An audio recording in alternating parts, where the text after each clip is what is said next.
తెలంగాణ ప్రభుత్వం ప్రవేశపెట్టిన దర్శిని కార్యక్రమంలో భాగంగా విద్యార్థులను పాఠశాల దాటి బాహ్య ప్రాంతాలను దర్శించి నాలెడ్జ్ ని పెంచుకునే విధంగా కార్యక్రమాన్ని రూపొందించారు. మరి కార్యక్రమంలో భాగంగా ఫారెస్ట్ అధికారులతో కలిసి వనయాత్ర చేశారు పెనుబల్లి ప్రభుత్వ ఉన్నత పాఠశాల విద్యార్థులు. విద్యార్థుల్లో ధైర్యం, అడవులపై అవగాహన, ఒక చెట్టును కాపాడుకోవడం వల్ల సమాజానికి జరిగే మంచిని ఈ కార్యక్రమంలో విద్యార్థులకు తెలియజేసే ప్రయత్నం చేశారు.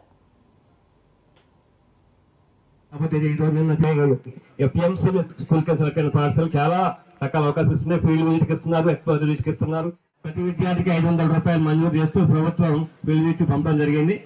దానిలో భాగంగానే విద్యార్థులు ట్రాన్స్పోర్టేషన్ కానీ, అదేవిధంగా ఫుడ్, ఉదయం పూట బ్రేక్ఫాస్ట్, లంచ్, స్నాక్స్, దాంతోపాటు మరి మనం ఖమ్మం జిల్లా కలెక్టర్ గారు ఒక ఆదేశాల మేరకు ఈ రోజు రావడం జరిగింది. అయితే కొద్దిగా పిల్లలు కొంచెం అసంతృప్తిగా ఫీల్ అయ్యారు. పులిగుండాల దగ్గర మీరందరూ బాగా ఎంజాయ్ చేస్తున్నారని అనుకుంటున్నాను.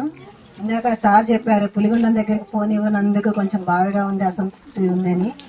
కాబట్టి ఎందుకంటే నిన్ననే చిరుతపులి తిరుగుతుందని మనకు ఒక ఇన్ఫర్మేషన్ వచ్చింది. ఆల్రెడీ ఫుట్ ప్రింట్స్ కూడా దొరికాయి. కాబట్టి మీ సేఫ్టీ కోసమే మేము అది ఆపుతున్నాము. మీరు ఎంత హ్యాపీగా వచ్చారో అంత సేఫ్టీగా ఇంటికి వెళ్ళి హ్యాపీగా ఉండాలని అనుకోబట్టికే మేము ఈ రిస్ట్రిక్షన్ పెట్టాము. సో మీరు దానికోసం ఏం ఫీల్ అవ్వద్దు. నెక్స్ట్ టైం మళ్ళీ ఉంది, నెక్స్ట్ ఇయర్ ఉంటుంది కదా, అప్పుడు ఎప్పుడైనా రావచ్చు, ఎప్పుడైనా చూడొచ్చు. బట్ సేఫ్టీ కూడా ఇంపార్టెంటే కదా.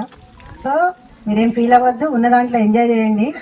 అండ్ ఇంకొకటి ఏంటంటే, మీ గవర్నమెంట్ స్కూల్లో చదివి మేము కూడా ఈ స్టేజ్కి వచ్చాం. మేము కూడా గవర్నమెంట్ స్కూల్లోనే చదివి అప్ టు 10th వరకు. సో మీరందరూ కూడా బాగా చదివి మా ఫారెస్ట్ డిపార్ట్మెంట్లోనో లేదా ఎంపీడీఓ గారి లాగానో ఎంఆర్ఓ గారి లాగానో వీళ్ళందరిలాగా మీరంతా పెద్ద పెద్ద ఉద్యోగాలు తెచ్చుకొని మంచిగా ఒకరోజు గుర్తు పెట్టుకోవాలన్నమాట. మీరందరూ